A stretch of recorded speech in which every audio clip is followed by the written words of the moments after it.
Hey everybody, it's Fancy Nightman here, and today we're going to take a look at the Caro-Kann. The Caro-Kann is a very interesting opening, and there's some background noise, but I think you won't be able to hear it.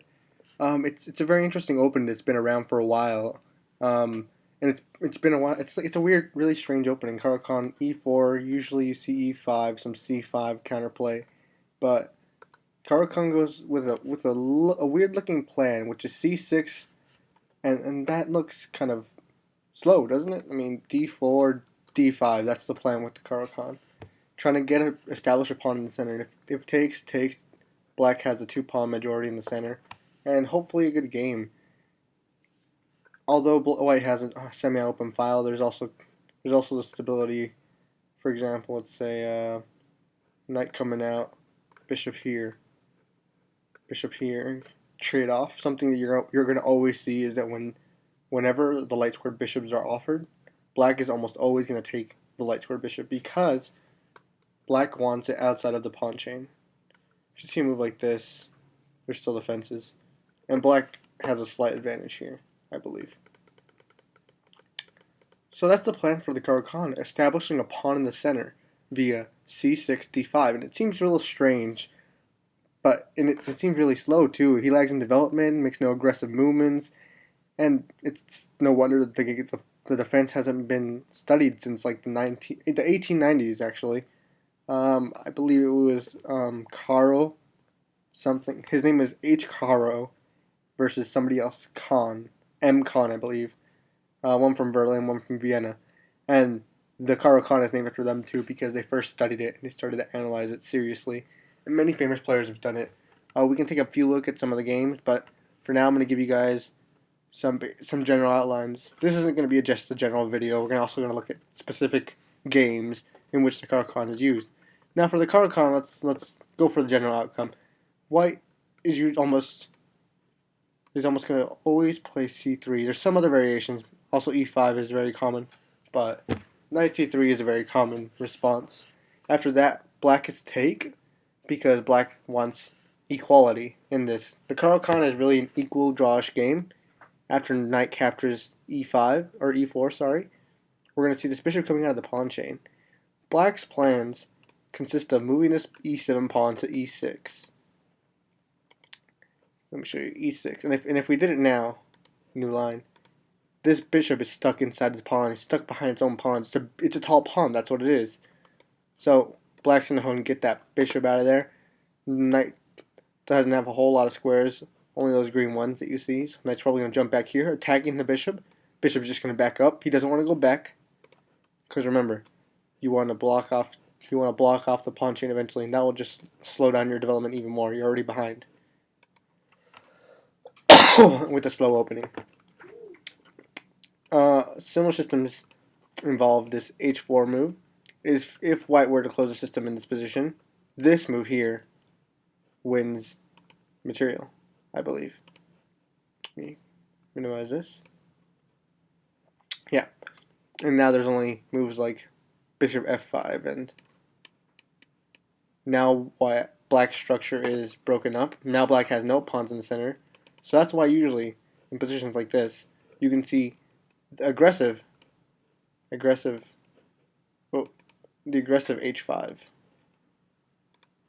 to just stop counterplay right away. But the more quiet move, h6, which doesn't allow any holes and is also the most common for this opening, is better. And now you will, like I said, you will almost always see black trade off bishops because black's bishops is going to be outside of the pawn chain, therefore it's the bad bishop. And now white's stuck with this bad bishop, and black has this light dark squared bishop, which is a good bishop because these pawns are not on the same color square as this bishop. White continues this, and usually almost always want to take the initiative with this bishop, trying to take this diagonal away from this bishop. In this instance, if white were to try to take away that diagonal from you, this is where you just continue normally. Knight f6, knight here, and then bishop e7. Castles, knight b to d, rook in the center, castles. This is kind of the formation you want with the Caro-Kann. You could still have the bishop, and White could still have the bishop as well. The position Black wants to succeed in developing all his pieces without really creating any weakness or making other positional blunders or mistakes. On the minus side, White has so much development. He has all this space to work with. So really, White's challenge is to make use of his extra mobility before Black can completely free his position. That's basically what the Caro-Kann entails. Now we went to the open, which is just knight coming out, pawn capture. This is kind of the classical variation that you're going to see. And there's also other variations called the Botvinnik Panov attack. I don't have too many videos on that, but after here, we can see White capturing. You have the 2 pawns in the center, and then c4, which is kind of dangerous for Black. You don't want to capture here. If you do capture, bishop here, this runs you into issues. After knight f3, bishop coming out because you want him outside the pawn chain, you get this queen b3 move. And now he's attacking this pawn and this pawn. And Black is in a whole lot of trouble. This bishop cannot defend 2 things at the same time. Best move probably e6, defending against this attack. And then White can just snag up this queen. And there's no real problem. White is up a pawn, and White can drag you down to an endgame. Especially with the Caro-Kann. So there's the issue with the Panov Botvinnik attack. You don't want to really capture that pawn because that pawn is really, it opens up a lot of tactical capabilities. And if you're a Caro-Kann player, a really subtle player, you don't want to really open yourself up. So knight f6 is one of the main lines. After pawn captures. It's really a game of attacking the pawn. Whenever you see a lone pawn with no pawns inside, really the game starts to revolve around who can attack that pawn, and if White can push that pawn. And the game revolves around Black being able to barricade that pawn, attacking that pawn, and eventually winning that pawn. And White tries to protect that pawn and push it forward. That's really games. That's what these kind of games entail. So we went to the Botvinnik attack, and then we can see the advanced variation. The advanced variation is like this: pawn push. And now we're gonna get this bishop out of the pawn chain. That's important.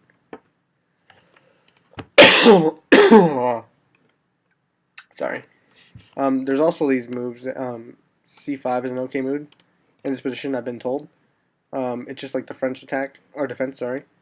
And after pawn move here, bishop out of the pawn chain, knight here, then you have this sort of French defense with the better bishop outside the pawn chain. And that's what really the Caro-Kann is. It's an improved version of the French defense. I don't want to say it's improved as in better, but positionally it's more sound than the French because Black has his bishop outside of the pawn chain. So Black goes here, and then we usually see something like this, where exchange of the bishops are out, and you close up your pawn chain. And this should be fine for White and Black. Equality, probably. And then usually you want to have this sort of French thing going on, attacking the queen side. That's for more aggressive players. You don't have to do that. You could keep holding onto the center, maybe even bishop here, check, trying to get your bishop somewhere else. If bishop here, you can exchange the bishops, and this is pretty even. Black has no holes, no weaknesses except for this pawn here. White can try to exploit that, but then after like knight e7, queen captures. There's issues with rook g8 attacking the pawn. Queen's gonna have no other place. I mean, queen captures h7, and then queen b6 probably attacking the pawn, attacking this pawn. There's some trouble for White. No real attack there, but that's the advanced variation. Remember, you always want this sort of formation. Let's talk about an advanced variation where White plays subtly. I've seen this kind of positions like this. Close off the pawn chain, push f4, getting ready for this advance, if possible. And you see this knight coming out here usually. But before that, you usually want this knight, this bishop here, actually. Yeah, bishop here. And you have ideas of knight h6. Why? Because if you're preparing for any instance where this happens, you don't want to kind of succeed that. You can also play knight h6. And this should just be fine for Black. There's no issues. Castles. And Black is in a nice position. Black can also consider moves like c5. Bishop captures f4 is possible. And then there's just g4, but then that weakens the king side drastically. Other moves, maybe a4, trying to gain space on the queen side. But then maybe a rook c8, preparing for this c4, c5 push. Even c5 now is actually a nice move. Start to attack this pawn chain. So this is kind of the advanced variation setup. You could also go for knight here, and then after knight here, go for this pawn push. If d captures, you have this knight e to c6, attacking this pawn, and if b4 comes in, you almost want, whenever you see this kind of pawn structure, you almost always want to attack with a7, or like this flank kind of maneuver, and it'll be fine for black. Alright, now let's take a look at some of the games for the Caro-Kann defense. So let's see. Let me open up some of the things. Okay, so the first game I got for us, database set, okay, is Garry Kasparov using Caro-Kann versus John Elvis. Sorry. So we see John Elvis start with e4, Caro-Kann summing up, and this is the Pan-Botvinnik attack. It's kind of a modified version of it. For Caro-Kann users, you usually want to go into it. Capture, capture, capture. Knight coming out, attacking that pawn. You can capture with the queen, go into this kind of Scandinavian move. But why do that? You can have pieces to use. You can develop. Knight captures pawn to d4. We see this knight attacking this pawn. And white usually does not want to do this capturing, so this is a new line. Because then after queen captures d5, white really has the initiative. He has attack on this, attacking this pawn, and this queen's very active, and you don't want that to happen. So instead what we saw was knight f3, developing. We saw this bishop coming out, like we said, we're going to close up the pawn chain soon. We're going to see this queen coming out, and this is an issue with this kind of attack. You're attacking the b7 pawn and attacking the knight, which is all fine, but after bishop captures here, allowing double of the pawns, the knight can just retreat, and there's no really attacks. And this is a continuation that was played in the actual game. So bishop development, you might wonder why not just pawn push. Well, pawn push isn't that good, because it allows this knight to go to d4, and there's attacks on the queen. Best move, this queen has no squares. Knight here, that leads to a bad variation. Knight here. Or you know what? Fork. So queen d1 is probably the best variation, and then you have this e5. And if en passant, when this is fine, f captures, and there's no real issues, you're going to support this knight soon. So that's why this d5 advance wasn't played. You give black the ability to activate his pieces. So bishop e3 was played, like I just said. e6, we're closing up the pawn chain. The bishop's outside of the pawn chain. It's gone actually, so we're fine. Rook g here, which is bad. And we see this attack by Kasparov, and this attack is really calculated. We're going to see this bishop coming out, pin. Knight d5, defending the bishop, and also attacking the pawn. You might also wonder, no, this isn't no wonder position. Attack and defend, attacking the knight. And after this move, we have a position where it's very complex. I mean, rook captures g7 is a move that's on the board. So this is what was played. Rook captures g7, and we saw this phenomenal queen b6 start an attack. And in this position, I think black, or not white, white probably should have just queenside castle. But we saw this queen f or king f1 move, which is really rare, really weird to look at. And I guess the reason why he played the queen b move, let's say if white made a nothing move. So let's say white tried to kick that bishop. Well, we see some issues now with queen captures b5. Because after, you see this pin is blocking it off. So actually, if we saw this move here, attacking, bam. And now this game is pretty equalized. We can even see this king f8 move, similar to white, trying to kick the bishop. I guess white's just trying to get out of the pin really. nothing else to it. King F1 was played. This is knight capturing. Bishop captures, check. Queen captures, pawn captures, and bishop retreat. Now we're going to see this looking at it, and Kasparov's going to go ahead and try to kick that bishop out at diagonal. Rook succeeds and attacks this pawn. This pawn's attacked twice, only defended once. And Kasparov decides to attack this pawn. Says, forget that queenside pawn, I can get an attack going. Castles, rook over, so much power on this position. And since white's pieces are aimed to the queen side, white should get some counterplay on the queen side. Whereas Kasparov's are on the king side. And the problem here is that the king is on the king side. So, queen here, try to take away the attacker. Check. King up. King over, trying to make way for this rook. Queen over. Pawn push. Queen here. Offering the trade, remember? Pawn push again. The reason why we didn't see this capture here is just because it's not as good as you think. Queen c4, check. And now what does black do? I mean, queen d2. Bishop captures e5, and there's a lot of counterplay here for black.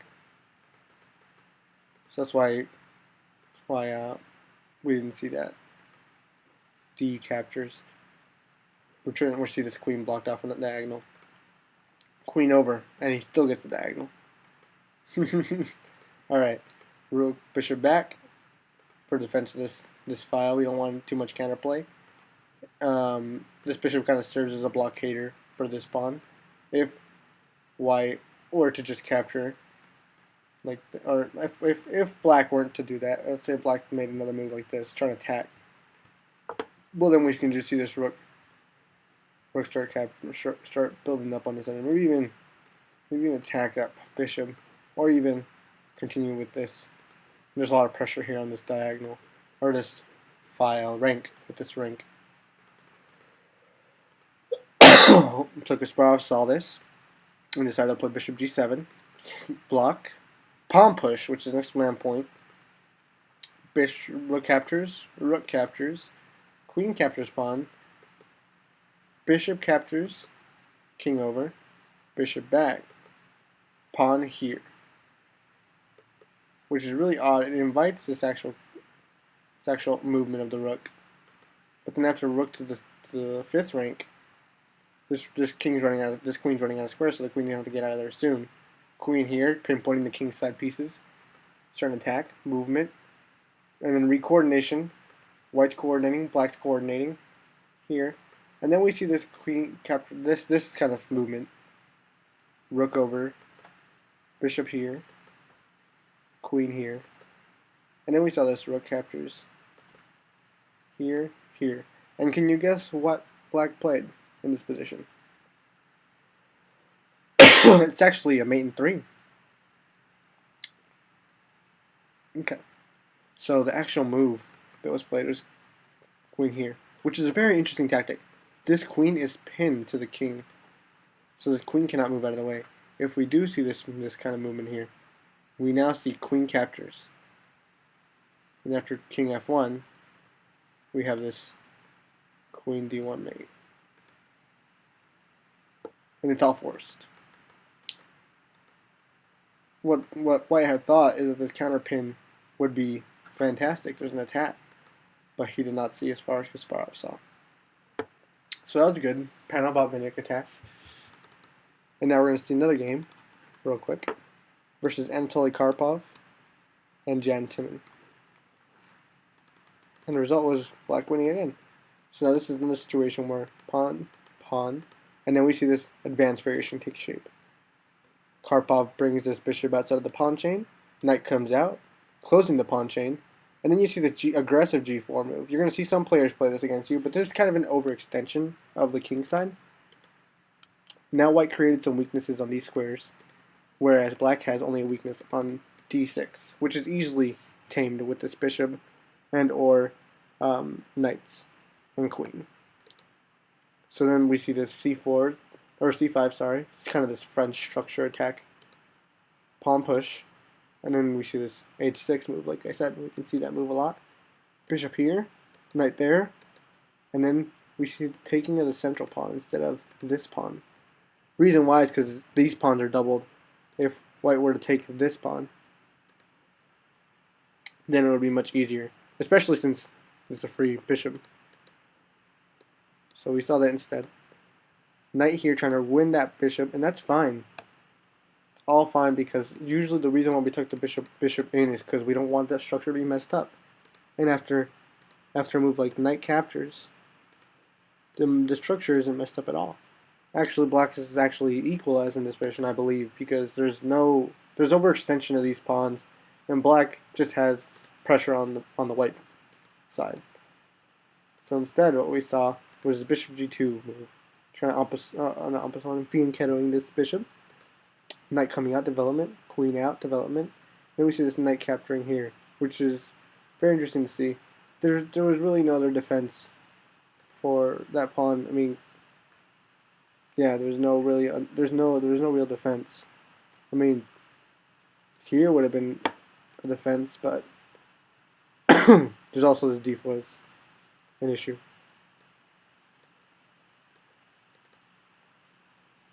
And black has an advantage. So white was kind of forced with this overextension to give up the pawn. And now black is up a pawn. Bishop here. Trade, castles. Queen out of the way. Capture, capture, capture. Give back the pawn. And black, as you can see, has no real weaknesses to work with. White is having difficulty finding some sort of weaknesses, but black is in a nice position. Trade, check, capture, rook capture, king capture, rook over, king over, and there's nothing for white to exploit. Bam, opening up, second pawn coming out, and queenside pawns are going to start dominating. Okay, and then we see capture, capture, rook over, and then bam, bam. Welcome to Funky Town. And now black just has simply advantage. This is what the kind of thing that black kind of hopes to do, is go to an endgame. Around one of these moves, it's pretty close. White decides to resign because there's not really much black you can do to stop black.